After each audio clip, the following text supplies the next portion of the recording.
আসসালামু আলাইকুম। অন্ত ফ্যাশনের পক্ষ থেকে আবারও নতুন একটি হিজাবের কাটিং এবং সেলাই ভিডিও দেখার আমন্ত্রণ জানাচ্ছি। আশা করছি সবাই অনেক বেশি ভালো আছেন। আলহামদুলিল্লাহ, আমিও ভালো আছি। আজকে আড়াই হাত বহরের 3 গজ পরিমাণে কাপড় দিয়ে 42 ইঞ্চি লং দিয়ে এই হিজাবটা তৈরি করেছি। এই হিজাবটা তৈরি করতে খুবই সহজ। তাহলে চলো কথা না বাড়িয়ে হিজাবটার কাটিং শুরু করি। বিসমিল্লাহ। তো প্রথমে আমি এখানে 3 গজ পরিমাণে কাপড় নিয়ে নিয়েছি। তো কাপড়টাতে আমি লম্বা করে ভাঁজ করে 22 ইঞ্চিতে বার করে কেটে নিলাম। তো কেটে নিয়েছি। তো যেহেতু আড়াই হাত বহরের কাপড়, তো আমি 2 হাত অর্থাৎ এখানে 2 হাত কাপড় ভাঁজ করে নিয়েছি। 1 হাত কাপড়কে ডাবল ভাঁজ করে, তাহলে 2 হাত হলো। আর সাইডে যে হাফ হাত কাপড় রয়েছে, এই কাপড়টুকু দিয়ে কিন্তু আমরা মাথার পট্টিটা তৈরি করে নিব। তো এই যে এখানে কিন্তু 6 ইঞ্চি পরিমাণে কাপড় রয়েছে। তো এই কাপড়টুকু দিয়ে কিন্তু আমাদের মাথার পট্টি হয়ে যাবে। তো এখন আমি এটাকে সমান করে বসিয়ে এটাকে এখন আমি কেটে নিব। তো কেটে নিয়েছি। তো হিজাবের এই যে খোলা সাইড থেকে হালকা কোনাটা রাউন্ড করে দিয়েছি। এটা হচ্ছে আমাদের নেকআপ। তো নেকআপের জন্য হালকা রাউন্ড করে কেটে নিলাম। তো নেকআপ কাটিং শেষ। তো এখন এই যে সাইডে যে 6 ইঞ্চি কাপড়টুকু ছিল, তো সেটাই নিয়ে নিলাম। তো এখানে আমি 10 ইঞ্চিতে লম্বা করে এই কাপড়টা কেটে নিচ্ছি। তো 10 ইঞ্চিতে কেটে এটাকে ডাবল ভাঁজ দিয়ে নিয়েছি। তো এই যে এই বন্ধ সাইড থেকে কিন্তু কাপড়টা কাটা শুরু করতে হবে, আর এই কোনায় কিন্তু নিয়ে আসতে হবে। তো দেখো, এটা কিন্তু খোলা সাইড রয়েছে। তো এটাকে নিয়ে এসে এইভাবে একটু রাউন্ড করে কেটে নিতে হবে। আর এই যে একেবারে ঠিক মাঝখানে হালকা একটু কেটে নিয়েছি, চিহ্ন করে নিয়েছি। আর বাকি যে কাপড়টুকু রয়েছে এটা দিয়ে একটি ফিতা হবে। তো মাঝখান থেকে কেটে নিলাম এবং বাকি যে কাপড়গুলো রয়েছে এই কাপড়টুকু আমি ডাবল ভাঁজ দিয়ে নিয়েছি।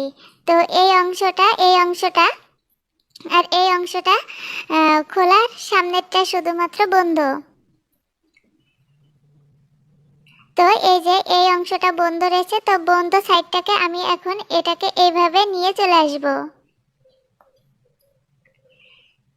তো আড়াই হাত বহরের কাপড়টায় হিজাব তৈরি করলে কিন্তু কোনো রকম জোড়া বা পট্টি দেওয়া লাগে না। এটা একটা সুবিধা। তো আড়াই হাত বহরে 3 গজ পরিমাণে কাপড় দিলে আমরা কিন্তু মোট 43 ইঞ্চি ঝুল নিতে পারবো। তো এই যে এই কর্নার থেকে, মানে যেই কর্নার থেকে আমরা কাপড়টা টেনে নিয়ে আসছি, ওই কর্নারে ফিতাটা বসিয়ে, তো আমার এখানে ঝুল আছে 43 ইঞ্চি। তো 43 ইঞ্চিকে আমরা যদি নিচেই ঘেরের কাপড়টা মারি, তাহলে কিন্তু আমাদের আর 42 ইঞ্চি ঝুল থাকবে। তো আমি 43 ইঞ্চিতে এই কর্নারে ধরে পুরোটাকে দাগ দিয়ে নিলাম। তো এই যে দেখো, আমি কিন্তু পুরোটাকে চক দিয়ে দাগটা দিয়ে নিয়েছি। এই অনুযায়ী আমি এখন রাউন্ড করে কেটে নিচ্ছি। রুমাল কাট যেভাবে আমরা জামাটা তৈরি করি, ঠিক সেই একই নিয়মে। এখন এই জায়গায় আমি একটু কাটিং দিয়ে নিলাম। এখানে কিন্তু আমরা মাথার পট্টির কাপড়টা লাগাবো। তো এদিকে আমাদের কাটিং শেষ হয়ে গেল। তো এগুলোকে এক সাইডে রেখে নিচ্ছি। আমরা কিন্তু একটি ফিতার কাপড় নিয়েছি। তো এখন আমি আরেকটা, যে বাড়তি টুকরোর কাপড় ছিল, সেখান থেকে আমি আরেকটা ফিতার কাপড় বের করে নিচ্ছি। তো এই যে আমাদের কিন্তু 2টা ফিতার কাপড় তৈরি হয়ে গেল।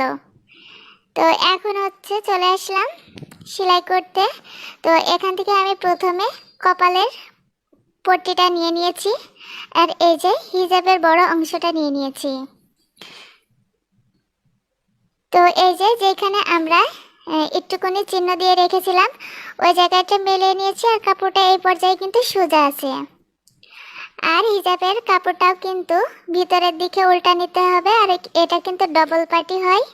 তো এই যে 2 চিহ্ন এক জায়গায় বসে একবার এই সাইডে সেলাই দিয়ে নিতে হবে। তো আমি সেলাই করার জন্য কাপড়টাকে ঘুরিয়ে ওই সাইডে নিয়ে নিচ্ছি, আর একবার এই সাইডটাও সেলাই দিয়ে নিব। তো এই যে দেখো আমি কিন্তু এই সাইডটাতেও কিন্তু সেলাই দিয়ে নিলাম। তো এই সাইডটা সেলাই দিয়ে নিয়েছি। এখন এই কাপড়টাকে উল্টিয়ে মাথার পট্টির কাছে চাপ সেলাই দিয়ে নিতে হবে। তো আমি এই যে চাপ সেলাইটা দিয়ে নিলাম দেখো। আর অবশ্যই পট্টিটা লাগানোর সময় পট্টিটা একটু টান দিয়ে ধরতে হবে, না হলে কিন্তু কপালে সুন্দর মতন ফিট করে বসবে না।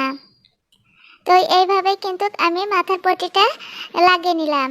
এখন নিচের ঘেরের অংশটা সেলাই দিয়ে নিব। তো সোজা সাইড থেকে উল্টো সাইডে প্রথমে 2 সুতা পরিমাণে কাপড়টা ভাঁজ করে আবারও কাপড়টাকে ভাঁজ করে নিয়ে এটাকে সেলাই দিয়ে নিচ্ছি। তবে নিচের ঘেরে সেলাইটা যতটা সম্ভব চিকন করে দেওয়ার চেষ্টা করবেন। ভিডিও সংক্রান্ত কারো কোনো প্রশ্ন থাকলে অবশ্যই আমাকে কমেন্টের মাধ্যমে জানাতে পারেন, আমি ইনশাল্লাহ আপনাদের রিপ্লাই দেওয়ার চেষ্টা করব। তো এইভাবে আমি কিন্তু পুরোটা নিচের ঘেরটা সেলাই দিয়ে নিলাম। তো দেখুন নিচের ঘেরটা দেখতে কিন্তু মাশাআল্লাহ অনেক সুন্দর দেখা যাচ্ছে, আর এটার ঘেরও কিন্তু অনেকখানি হয়েছে। তো এখন হচ্ছে এই যে নিচের থেকে কিন্তু সেলাইটা দিতে হবে। তো দুইটা কাপড় এক জায়গায় করে নিচ্ছি, আর অবশ্যই সোজা পাশটা ভিতরে রাখতে হবে। তো দুইটা কাপড় আমি সমান করে নিচ্ছি। সমান করে এই যে মাথার পট্টির এখানে চলে এসেছি। তো আমি হচ্ছে গলার জন্য এখানে 10 ইঞ্চিতে মার্ক করে নিব। তো এই যে এখানে পট্টির এই জায়গা থেকে 10 ইঞ্চি মেপে নিচ্ছি। আপনাদের কম বেশি লাগতে পারে, সেক্ষেত্রে মুখের ভিতরে নিয়ে দেখতে পারেন।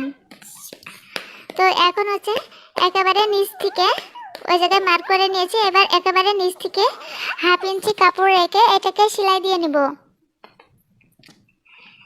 তো আমি হচ্ছে বরাবর এটাকে সেলাই দিয়ে নিচ্ছি এখন।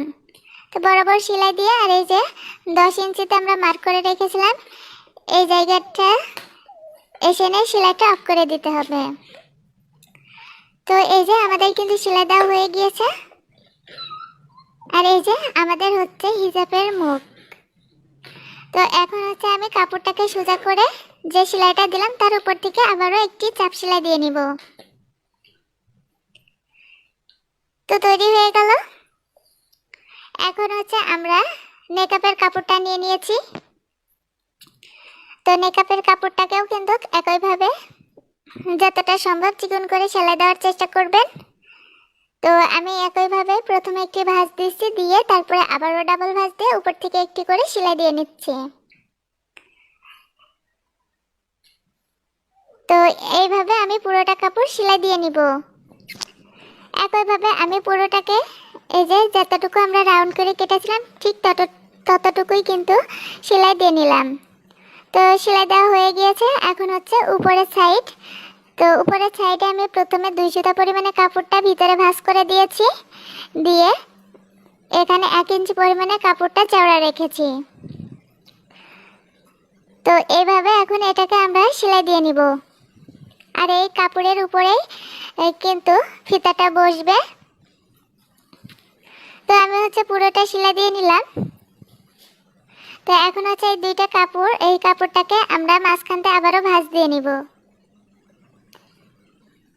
মাঝখানতে ভাঁজ দিয়ে তো ভাঁজের অংশ থেকে 5 ইঞ্চিতে মার্ক করে নিচ্ছি। এই 5 ইঞ্চিতেই কিন্তু ফিতাটা বসিয়ে নিতে হবে। তো এখন হচ্ছে ফিতার কাপড়টা নিয়ে নিলাম। তো ডবল ভাঁজ করে নিয়েছি আর সোজা অংশটা ভিতরে রেখেছি। রেখে আমি এটাকে বরাবর সাইডে কাপড় রেখে সেলাই দিয়ে নিলাম। তো সেলাই দিয়ে সাইডের কাপড়টুকু কেটে নিচ্ছি। তো এখন হচ্ছে এই যে রাউন্ড অংশ থেকে একটি বড় সুই নিয়ে আমি এটাকে ফিতাটা উল্টিয়ে নিয়েছি। একই সিস্টেমে কিন্তু আমি দুইটা ফিতাই তৈরি করে নিয়েছি। আর এই যে এখানে অর্ধেকটা রয়েছে, তো এটাকে প্রথমে সেলাই দিয়ে তার উপরে আবারও হচ্ছে চাপ সেলাই দিয়ে আরও একটি ফিতা তৈরি করে নিলাম। তো একইভাবে দুইটা ফিতা তৈরি করে নিয়েছি।